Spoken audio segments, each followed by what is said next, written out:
with all the big calls on all the big races. Welcome back. It's another edition of the Racing Post flagship feature weekend show. What a shout, brought to you by our sponsors Bet365. Dave Orton, delighted to be back with you. Filmed somewhere in the capital on a Thursday morning. Really happy to be back with you guys. Of course, no show last week as we marked our respect for the passing of Queen Elizabeth II.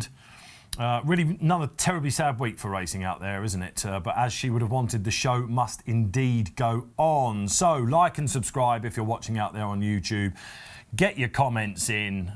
Who went, of course, to Doncaster on that crazy card that we had, reminiscence of 2020, where we truncated all those races. Wasn't that a great success? All the racing in Ireland did go ahead, of course. Some great Group 1 performances over there as well. British success, delighted to say. Did we see the next 1,000 guineas winner? Let us know below, of course.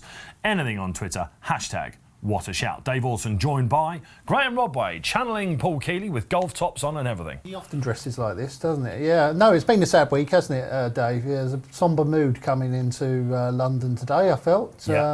Obviously with the lying in state going on. Yes, of course. Yeah, absolutely. Which is very close to us where we are. We're sort of South Bank Lambeth area, aren't we? That's where the queue starts. There's two types of people in the world at the moment, those that are sort of in the queue and those watching the queue, of course. So, that's right. Yeah, so, but look, all eyes on Ayr this weekend. It's Ayr Gold Cup time, one of our favourite weeks of the year, isn't it? BLs are going for the double, of course. Yeah. And a great card at Newbury. A good weekend for our friend Adam Ryan, of course. Who was on the show a couple back and told us that the Great White Hope, if you like, he's drawn in 17. We'll get to that, of course. Pat Cooney, the draw is out now. Where are you, Pat? Up in Stoke, no doubt?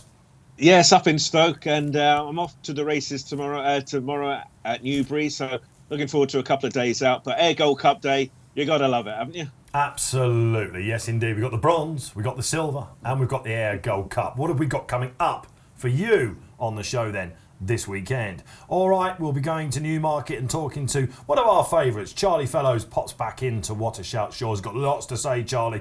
9 fancied runners on Saturday. He also gives us a word for the final Racing League. This, of course, is filmed on Thursday. Don't miss the 3 there tonight. We'll then be giving you all the big race previews of the weekend, including those all-important weekend winners. Well, a welcome face back onto these What a Shout Shores. Let's go to Charlie Fellows, shall we, who comes back on for his second appearance on this show. Charlie, how are you? I'm very good. All good. You okay? Absolutely fine. You look like you've been out on the gallops this morning, as per usual. 24 winners up this week, Charlie. It's fair to say it's been a slightly positive year for you. Is that fair? Yeah, I'm happy with what we've run. We've had a really good year. Prize money is way up again. It looks like we're bang on track to beat last year's tally. So yeah, lots of positives. My numbers are a little bit down, which I don't really know why. So hopefully a big push through the yearling sales this year and we can get them back up again because, we need a few more horses. But we've had a good year. We should really have celebrated Group 2 winners at Goodwood and Ascot this year. And if Grand Alliance hadn't decided to go and visit the car park at Ascot, we would have done. But I can't complain. That would have been 3 years in a row, of course, of Royal Ascot's success, and Grand Alliance really should have taken it out, shouldn't he? Cries of stun gun from the cheap seats, of course, at that point. He's a right character, that one, isn't he? He is, and as a result, he is now 2 stone lighter, which will do him the world of good. So hopefully his behaviour will improve a little bit now. I also think he's been running incredibly well despite quick ground. I am utterly convinced he will be a lot better with cut in the ground. So the plan is to get him back after his castration, 1 run this autumn when the ground comes right, and hopefully finish the year on a positive note and bring him back as a 4-year-old next year. Now that's interesting because, of course, we see these 3-year-olds, Charlie, and we're so used to now, aren't we? We report it, of course, because we have to, because the sales don't lie, do they? About all these horses going overseas. You've got some very interesting horses. Of course, you'd have seen, decent horses go down under and all that sort of thing, but he will be back. That's the plan at the moment. The owner, luckily, has made it very clear throughout this year, and we've had interest, that he doesn't want to sell him. And there are still owners out there that will do that. Verdream's owner has had a lot of interest as well, and he has continuously said she's not for sale. So, but there's a lot of smaller owners who maybe can't do that, and as we all know, as a result, quite a lot of nice horses are leaving these shores to more valuable climbs. Horse racing fans just have to, I'm afraid, at this time of life, Charlie, get used to the fact that commercial gains will always be there in this sport. One horse we certainly hope that will stay with you beyond this year is Atrium, of course, who won on that hastily put together St Ledger card on Sunday. A word about that in a second, but lots of quotes coming around for the Cambridgeshire after that, Charlie. Of course, I backed him when he was beaten at Ascot, but he loves Ascot as well. Is it Cambridgeshire or Balmoral? Well, the sensible decision would be to go to the Balmoral. My only concern is that last year the lowest rated 3-year-old in the Balmoral was rated 102. He won the other day off 96. I don't think he's going to get £6 from the handicapper. He won by half a length. He never wins by far. I reckon he's probably going to get about £4, which will put him onto 100, and that'll put him touch and go to get in. As we all know, the ratings required to get into those big races this year have been slightly lower. So he would have a squeak, but you're going to be sitting there with itchy pants praying that he gets in. Cambridgeshire is an option, but he's a funny horse. He's a beautiful mover and very light on his feet, and you would have thought that he'd be absolutely happy as Larry on quicker ground. But the evidence now is overwhelming that he loves to get his toe in a little bit. So I wouldn't want to run in a Cambridgeshire on ground that was too quick, especially on that kind of track. So he wouldn't be a definite runner, but I think we'll leave him in and we'll make a decision next week, depending on what the forecast looks like. He's a very, very fresh horse. He takes his racing very well. So as far as that is concerned, I'd be surprised if he's not ready in himself, but it's just whether the conditions are right would be more of an issue for me. You don't quite know how much he's got left in locker because he comes late basically in his races, doesn't he? Typical off the fellows line, basically. We've seen so many of those straight track horses that you love, and you've got another one there. All right, so we shall watch with bated breath there, but you get the feeling from Charlie there's more to come. In fact, I was looking over the quotes, Charlie, and one of them, you said he does absolutely nothing at home. Talking of quotes, Charlie, it's obviously been a terribly sad week for racing.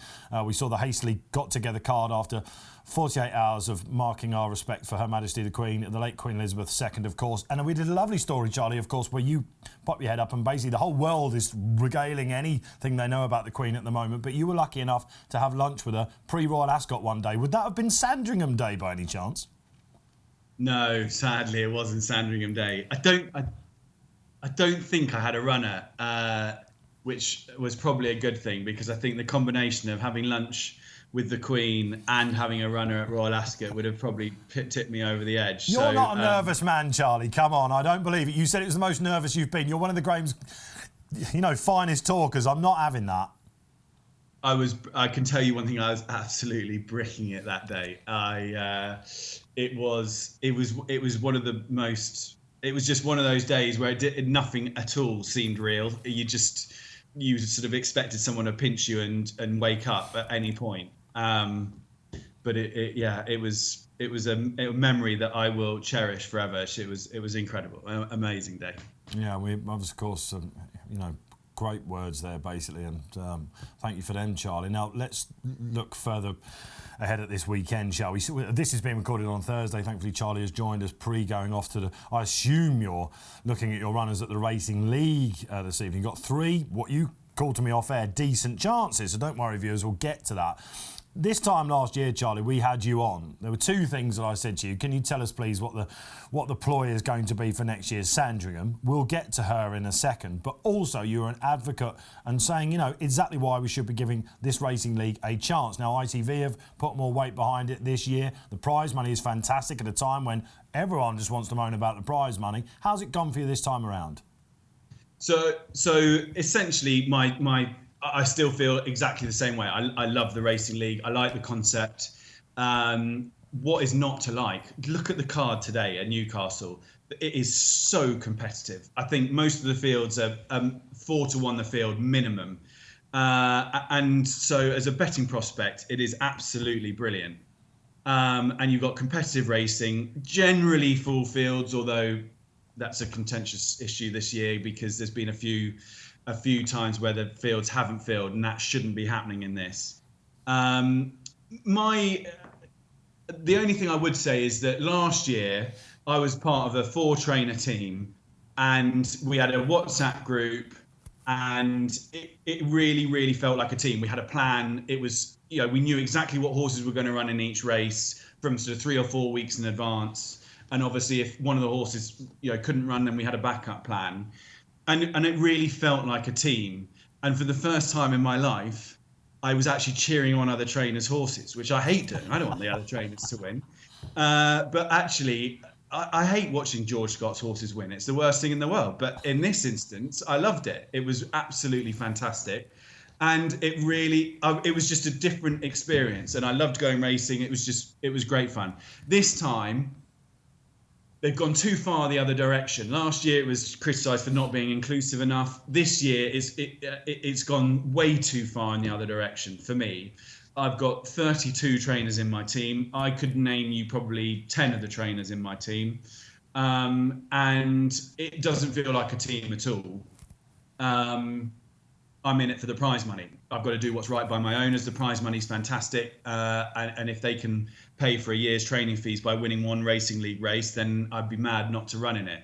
I hope that going forward, there'd be a happy medium, and that next year they'll sort of find a way of continuing to make it as inclusive as possible, but also not having the ridiculous scenario that poor Rupert Bell has got. And I know no one ever says poor Rupert Bell, because no one feels sorry for him in the slightest. But in this instance, I would absolutely detest to have his job in trying to make 32 trainers, or keep 32 trainers happy each Thursday. So again, I still love the idea. I think the racing's great, but I just think they've got to go back the other way a little bit and try and keep the team atmosphere and also promote that more on the race day, because I think they could really make it, especially with the jockeys and the trainers. You could sort of have a bit like at the Formula One team hubs, where people can go, the public can go, meet the guys, and just do a little bit more of that kind of thing, which hasn't happened this year. Yeah, I like that, absolutely. And listen, some interesting comments there, especially from, like I say, the one beacon last year that continually put his hand up and said, we must give this a chance. Let's hope they're listening, of course. Well, if perhaps we'd have interviewed you on Friday, there's every chance you would have been feeling even better about it, because you, having looked at your horses, you actually genuinely have got a very good chance of landing a Trixie, starting with Winter Wilds there this evening, who, of course, comes off the back of a mile 4 win. Yeah, she's a remarkable filly. She's run 13, 14 times this year. She absolutely loves it. If I had a yard full of her, my job would be incredibly easy, because she's got just a brilliant attitude. She's won at Newcastle. She goes there with a cracking chance. It's a good race, competitive race, but you can absolutely rely on her to put 150% into her races, so she'll be thereabouts. OK, that's great. And then we move on to another one, Vanity Fair, who has Newcastle form, came back to something like her best at Kempton last time out. Must be fancying her chances. Yeah, he is. He's a funny horse. He's a bit ungainly in the way that he races, and he's the same at home, but he's got a proper engine. He spent a lot of this year leading Grand Alliance and a few of the better horses, and he makes them work. He's got a lot of natural speed. We tried him over a mile and a half last time, and he ran well. But I just think he's better rolling over 10 furlongs, and I think this track really suits him. If we can get him out and get him sort of behind the leaders, then he'll go there with a big chance. I wouldn't want to get him too far back, because he takes a little bit of organising. I'm mixing up my fillies and my geldings, of course, which is one of the worst things you can do as an analyst and a presenter. But there isn't, another filly to come after this. But let's just zone in on this one. I've got something personal I'd like to ask you about this one. I remember Stevie Donohoe rode him on his second start at Linkfield. He was really well fancied, wasn't he? Did he have a terrible draw that day? And he ran absolutely deplorably. We were all on and thought, oh, blimey, there's a project gone. Of course, rattled off that hat-trick. And you're right about Newcastle, aren't you? If you can sit third or fourth, it's really hard to read that round course sometimes. But then attack as they peel off up the middle, you can often get first run and, of course, stay there. Yeah, he's got a lot of natural ability, and in hindsight, Linkfield would have been a bad place to run him, because he would have just got lost around there, which is why somewhere like Newcastle will suit him much better. But he's in cracking form at home. He looks a picture, and hopefully he can go and run a big race tonight. Right, he got lost around there. My money got lost around there. I'll give him another go tonight. Then, of course, we come to perhaps what we might call the captain of your team. I'd like to call her that anyway. This is definitely a filly. It's Fresh Hope, of course, who, again, you just get the feeling this is a pattern class filly in the making. She was the Sandringham hat-trick horse, of course. She probably found herself on the wrong side. She doesn't want to hit the front too soon. We've learnt a lot about her since then, Charlie. Is she still got some, room to manoeuvre with her handicap mark? I thought I was going to win the old Sandringham as well that day, because she cruised into it. You watch the race back on the far side. The race will happen this side, but on the far side, she absolutely cruises through the race, and just, I don't know whether she quite sees that stiff mile out. I think she will in time. She's a big girl. She's got a lot of frame to fill out. But she ran a blinder that day. Schumark then gave her what I think needs to be voted the ride of the year last time out, where he held her up beautifully, brought them through runners, and just gave her a peach to put her head on the line. She's not an easy ride. She that's how you have to ride her, but Newcastle really suits that kind of ride. Over to Hayley this time. Last time Hayley rode her, she just got stuck behind a couple of horses, so I'm hoping that doesn't happen today. But if she can navigate her way through the pack, she'll go very close, because she's very talented. And I agree with you. I think she is a stakes filly in the making. Yeah, again, you just love that sort of filly that you don't quite know how much she's got left. She's become, a right favourite of everyone's, that's for sure. Shall we have a look at this weekend's runners? You've got a team of 9, just the 9 going on Saturday. Let's do our best to go through them. Does Seasick go and lead your team up at Ayr? Does he open it? Seasick's going to lead the team up at Ayr. He ran really well on debut for us when he won at Nottingham. He needs cut in the ground. I hope it doesn't dry out too much at Ayr, but we've given him a break after his last run, and he needs to get out and have a run before we get some proper rain and the ground consistently goes soft. He's a lovely horse. There's more to come. And I think Ayr will really suit him, but the softer the better for him. I'm not exactly sure what the forecast up is there, but again, I remember him last year. He always looked like a horse when Richard Fahey had him that might have a bit more to offer. And on debut for you, it looked like it was okay. Let's crack on with it. So all the best with him. Now you've got 2 in the show pace then at 3:40, the Ayr Gold Cup. We're recording this just before the draw comes out, but. Let's start, shall we, now that Prince of Arran has, sort of made his way off, is this the stable star, Chief of Chiefs?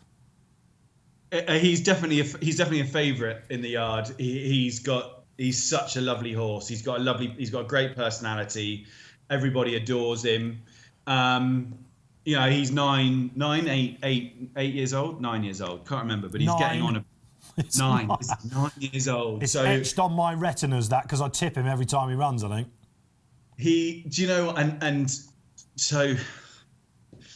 So I'm going to do a Jim Goldie here, and I'm going to be very honest with you. The Ayr Gold Cup has been an absolute nightmare for this horse, because it's always been the plan every year, and he's never running it. One year I forgot to enter him, missed the deadline. I think last year he picked up a niggle, which stopped him from going, and there was a third reason why he didn't go as well. So we've always planned to go up for this race, and for various reasons it has not happened, either through my fault or completely unforeseen circumstances. This year we've got it right. He ran a really unusual race at Ascot last time out. Normally, again, he's one of those that you can rely on every time. To be bang there, and he didn't turn up at all. But we've normally given him a holiday after Royal Ascot and just to freshen up, and we didn't do it this year because it was a bit close to the what's the race that he ran in last time out at Ascot? The Murray and Shandon or whatever it's called, the Classic or whatever it's called. Yeah, exactly. And I didn't have time to give him a break.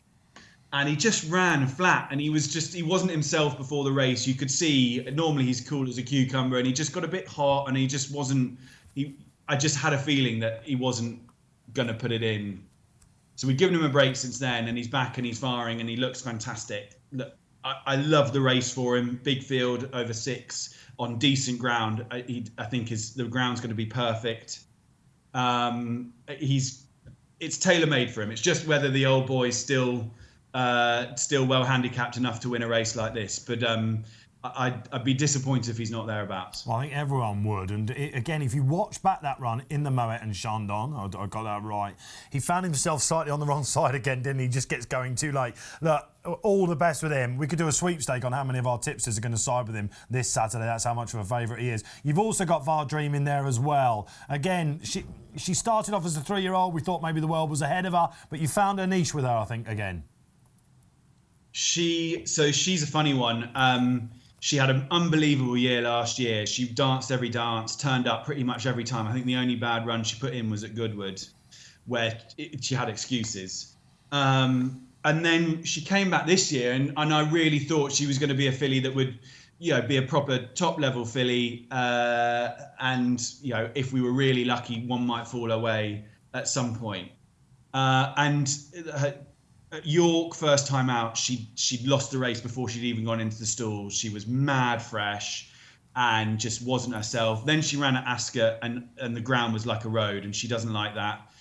And then she went to France, and I put a visor on her, and it lit her up way too much, and she gave herself no chance. So she had, I think, 3 legitimate excuses. We then came to Newmarket. She got her ground. It was sort of easy side of good. And she ran a blinder again, and we were back on track. I think she's the sort of filly that needs to keep going. I think a holiday over the winter did her no favours last year, and I think this year, if we carry on racing, we'll probably keep her going through the winter, ticking over a bit like Highfield Princess did last winter. Hopefully, if we could get even half the result that they've had, I'd be over the moon. But she just seems to be clicking now, and I think 4-year-olds have quite a good record in this race. I think a big field at Ayr will really suit her. So I think there's lots in her favour. Lots in her favour. She just needs to prove that she's consistently back to her best. But I was delighted with that run at Newmarket, and the form's been boosted. The 3rd and 5th were 1st and 2nd in the listed race at Donny last week. So the form looks all right. Yeah, she's off a mark of 105, 2 horses in the last 10 years, won herself 109, so she's fine on that front. And Holly Doyle in the plate as well. You get the feeling she'll be popular. You are always popular on this show. Is she riding? No, Holly? not Holly Doyle. Not Holly Doyle. Not Holly okay. Doyle. I've got it down on the card there. Has she jumped off? She's jumped off. She's been switched out to France to ride for Archie Watson last minute. So Oisin Orr has taken the ride instead. OK, Oisin Orr rides then, Marco 105, everything in her favour. I've got the feeling she's going to be popular then. You're always popular on this show, Charlie. Like I said, you're one of the great talkers. We've spoken about 3 of your 9 runners then, so 6 more. Of those other 6, anything we should be looking out for? Hello Zabeel at Newmarket, new horse for the yard. We bought him at the horse in training sale. He looks picture. We think he's been running over a little bit too far. Pontefract, he got stuck way out wide on his last start for Kevin Ryan, and I think you could put a big line through that. He could be interesting as long as the ground stays sort of decent at Newmarket. You wouldn't want it going too soft. Charlie, we could go on and on. I must just ask you about your 2-year-olds before we go off. We've seen the likes of Marbarn. Probably the ground wasn't right for him. Of course, at Leopardstown at the weekend, still a very exciting horse for you. You've had 8 individual 2-year-old winners, 4 out of 12 on turf. Plenty more still to come out? Yeah, we've got a few nice ones this year, and I'd say in the next 6 weeks you're going to see quite a few come out and just make their first sort of racecourse appearances. As per usual, I tend to buy a sort of bigger, more backward type. So we've got some nice ones to come out.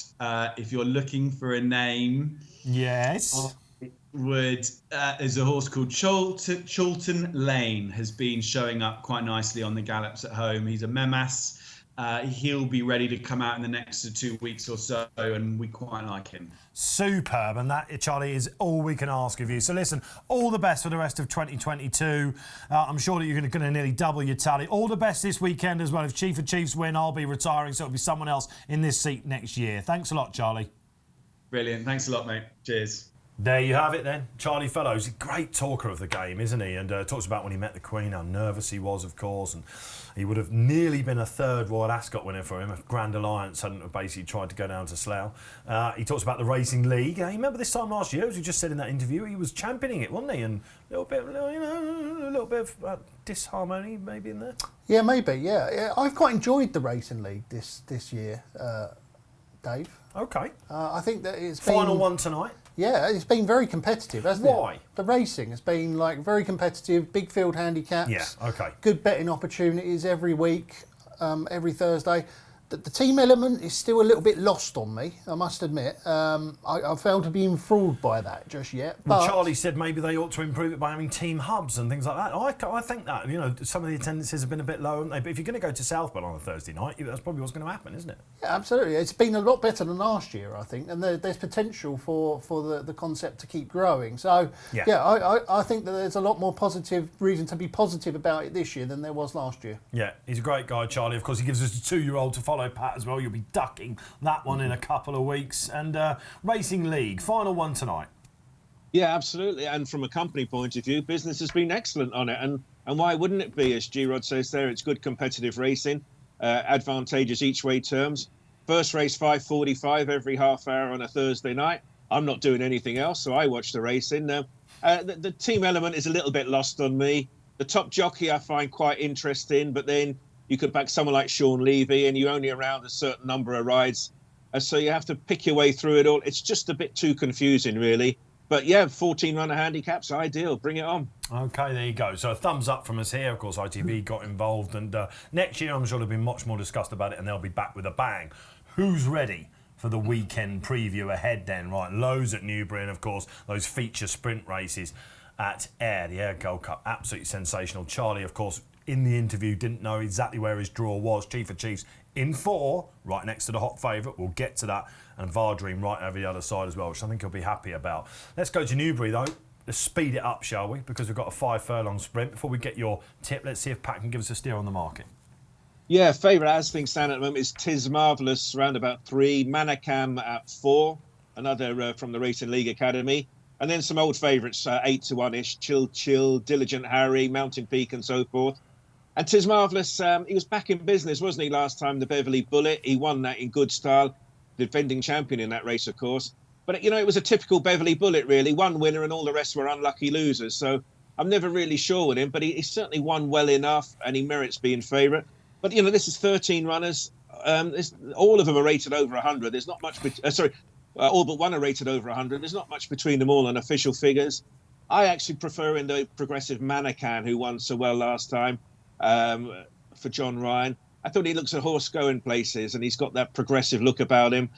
Tis Marvellous, the highest rated in the race. He's just £2 off them. I'm sure he can improve £2 race to race. But I'd say there's old favourites in the double figure prices, but I like the young gun, Manacam. Yeah, OK, Tis Marvellous and the brilliantly named Marv, as they call him at Clive Cox's. He's in stall 9. My selection's near to him. Some old friends in here, of course, aren't there? Are you daring to put up Mountain Peak again? I do like Mountain Peak, but I'm not sure that he's quite up to this level. I think he might be vulnerable late. Yeah. Manacam and the likes will be looking to pin onto him late, won't they? Yeah, they will be. Tis Marvellous be getting the old walking stick out, won't he?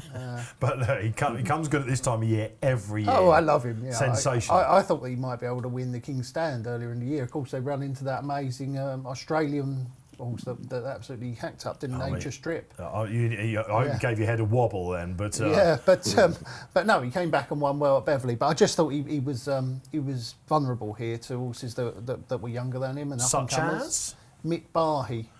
Yes. I was with him at Goodwood. So was I. Yeah. What went wrong there? Don't really know. Made a mess at the start and never got into it. Now, do you know the problem with him on Saturday? What? He's on the wing. Oh, no, not this He's on again. the wing. No, not this again. Not this again. He can't win from the wing. He's in what? Well, don't worry about that.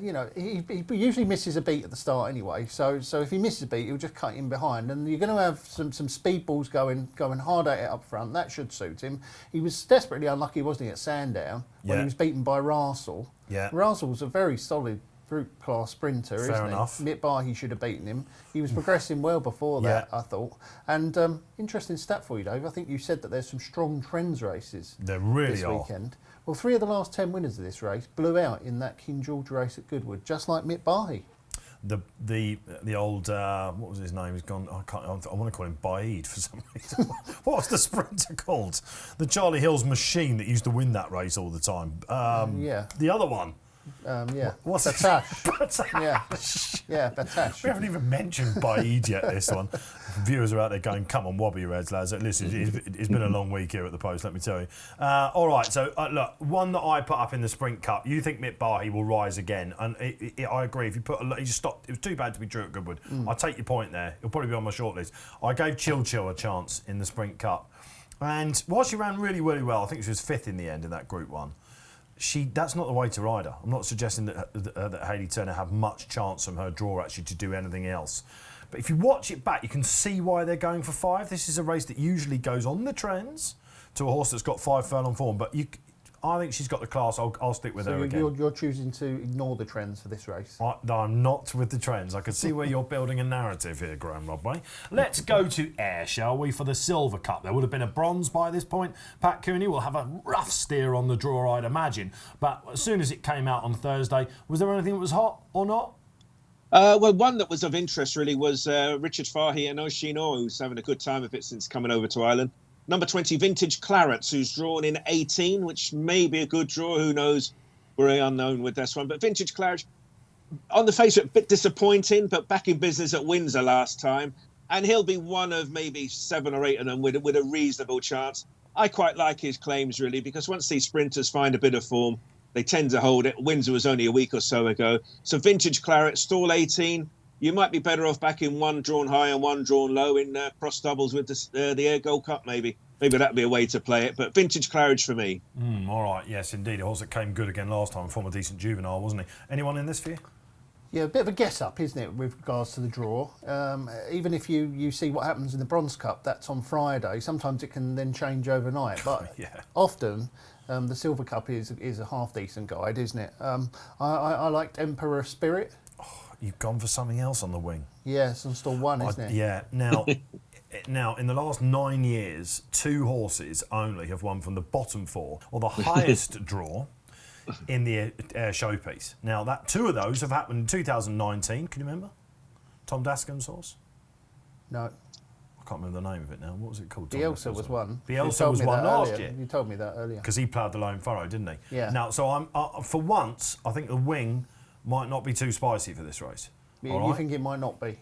No, I don't mind it so much because you're right against the rail. Right. It's when they're in the centre of the trap, the wings are terrible. Yeah. All right, so I'm not going to throw that out of bed. Jane Chapelheim's got 2 runners in here. Interestingly, she's got a Plum who probably wants a bit more cut in the ground than he's going to get, I would imagine, but he's running well. But the one that I'm going to take a chance on is Full Authority, Kevin Stott, who, of course, interestingly, isn't on a Ryan horse here. But in 21, on that Ascot run and even the Newmarket run before that, he's got a right chance, I think, and he'll be a price. So I'm going to go for Jane. Is he not on the wing? He's not. He's in 21. Is that a wing? Well, it's nearly a wing, isn't it? It's not a wing. It's like no, 25's the wing. Oh, okay, fair enough. All right, he's got a bit more flesh. I'll let you off. All right, okay, so that is the Ayr Silver Showpiece. Bit of a guess up, but some horses with right chances there. Let's go back to Newbury, please, Pat Cooney. Yeah, we're going off now to the Mill Reef Stakes, and this is an interesting race. It's just the 7 go to post. During the week, where, of course, Richard Hannon looked like having a strong hand, whatever he selected, because Persian Force, although he was going to be due to run under a penalty, looked like being the market leader. He doesn't make it, though. Richard Hannon relies on Should Have Been a Ring and a Wallop, who made a promising debut, I thought. But the market is going to be headed by Sakir of Roger Varian. He runs 2 in the race, but Sakir, he was hugely impressive last time out. I think he looked the part, he moved the part. I think the clock watchers all liked him. And Roger Varian running a horse in a race like this, you always pay attention to. I think he's going to be very popular in the market. Probably highest rated at the moment is Should Have Been a Ring. He's got that sales race win to his name. I quite like Wallop. When he made his debut, it was 3rd to Noble Style. And Noble Style won again at York. So the form looks very, very solid. And I just thought next time Wallop runs, I'm going to be with him wherever and whenever. I presumed it was going to be in a maiden, that being said, as opposed to a Group 2. But I'll take Richard Hannon's opinion of the horse. If he wants to run him in a Group 2, that'll do for me. And he'll probably be a fair old price as well. So Wallop for me. Yeah, this is one of the great 2-year-old races, isn't it? So, Harry's Angel and all that sort of stuff win this race, and you can see some really smart sorts going to it. I had it between two, but before I go there, I'll let you take the floor. Yeah, it's a very difficult race, isn't it? Because I thought Persian Force would probably just outclass them if he lined up, but he obviously has not been declared. And the fact that he hasn't been declared then makes you think, well, how good does Richard Hannon think that his two are, Wallop and Should Have Been a Ring? Maybe he just thinks he doesn't need to run Persian Force. He's going to win it anyway with one of those two. Wallop is owned by the same people who own Bosch, isn't it? Bosch, Wallop, it's great, isn't it? I love these names. Like it. I thought maybe Heroism could be the one, though, for Clive Cox. Well, Harry's Angel trainer, always targets this race, doesn't he? Wins a war, he always runs a good one here. Yeah, he does. And at Salisbury, first time out on debut as well. He often runs a decent 2-year-old there. And at Windsor is another place where Clive Cox likes to start off his 2-year-olds. And he was very impressive when he won there. Obviously, a bit of a guessing game. He's got a bunch of really exciting juveniles we don't really know a lot about. Should we can agree, though, that Nels Should Have Been a Ring sets a standard. When he came good at York, he won despite everything going wrong for him. He showed real toughness there. He did it at Ripon last time as well.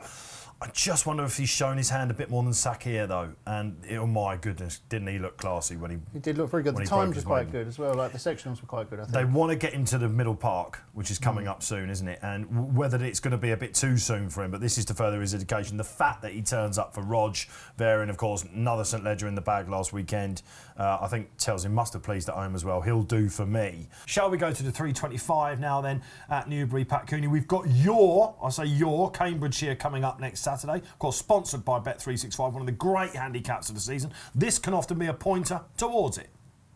Absolutely, and this is a real quality looking race, this isn't. This is very much notebooks at the ready. I can't believe the form of this race isn't going to be anything other than excellent. Favourite as things stand at the moment, Warren Point. Just had 4 runs, 3 wins, and second in a slow run affair last time out. But this is how we price these races up these days. Charlie Appleby, put him at the head of the market. William Haggis put that one second at the head of the market, and so forth. So that's pretty much how it's priced up. Warren Point is favourite. Adam Kirby aboard. I think Will Buick's in Canada, I think. Ottoman Fleet, also Charlie Appleby, 4th at Royal Ascot. So he's got a good level of form, and so on and so on. William Haggis runs Hamarki. That's only rated 91. We know he's going to be better than that. You could go on and on, really. My eye is drawn to See the Casper, principally because the Crisford team are in such sparkling form at the moment. And here's another fella. He's had 4 runs, 3 wins. The defeat was a little bit disappointing on the face of it, but he was gelded since, and he's came out and he's won on the all-weather at Kempton next time out. Stable absolutely flying, so you've got a lot of reasons to get with him. So See the Casper for me, but this is a race well worth having your notebook at the ready for. Absolutely, and I think 3-year-olds do hold the key. Shall I tell you what the excellent Kevin Morley is going to advertise in his column on Saturday? Are you ready? I'm ready. This is the Dubai duty-free handicap, of course, at 325. Stand by. In the last 10 years. This is what you want to see when you're a trends follower. 10 out of 10, 9 out of 10. Not the 6 out of 10s and all that sort of thing. It means it could be a bit, a messy race. Carried no more than 9 stone 2. Get your pen at the ready. Okay, 10 out of 10. 9 out of 10, you've got to be aged 3 to 4. Get rid of the older horses, basically. Winner of a handicap, so you can't have anything coming from novice company. You need that experience. I mean, it's progressive. Officially rated 89 to 99. Those are 100 and above are in basically twilight, they're saying here. Warren Point, you can knock him out there. Top 4 finished last time out, coming into it in form and drawn in single figures. It leads me to See the Casper and Hamarki. They're the two, I think. Hamarki, of course, who won on the Shergar weekend. But I think See the Casper, everything that Pat said there was right. The Crisfords could not have been having a better month. He can take it out. It's been insane for the Crisfords, hasn't it? They're up around 50% since the start of the month in that sort of region. They're absolutely flying. I quite like One for the Gutter, Ian Williams. Is it One for the Garter or One for the Gutter? One for the Gutter. Oh, right, okay. One for the Gutter, yeah. Wallop and One for the Gutter. Names I would associate with you. It falls down a couple of your trends. Drawn in stall 10. And don't think he's won a handicap. I don't think he's won since his debut. But that was what I crossed him off on. He has got some good form, though, hasn't he? He's got some good form. Last time he chased home a horse who I think we'll talk about later called Phantom Flight, trained by James Horton, who looked an absolute tool. Jeremiah, I think, finished 2nd or 3rd in that race. He runs in a racing league event this evening.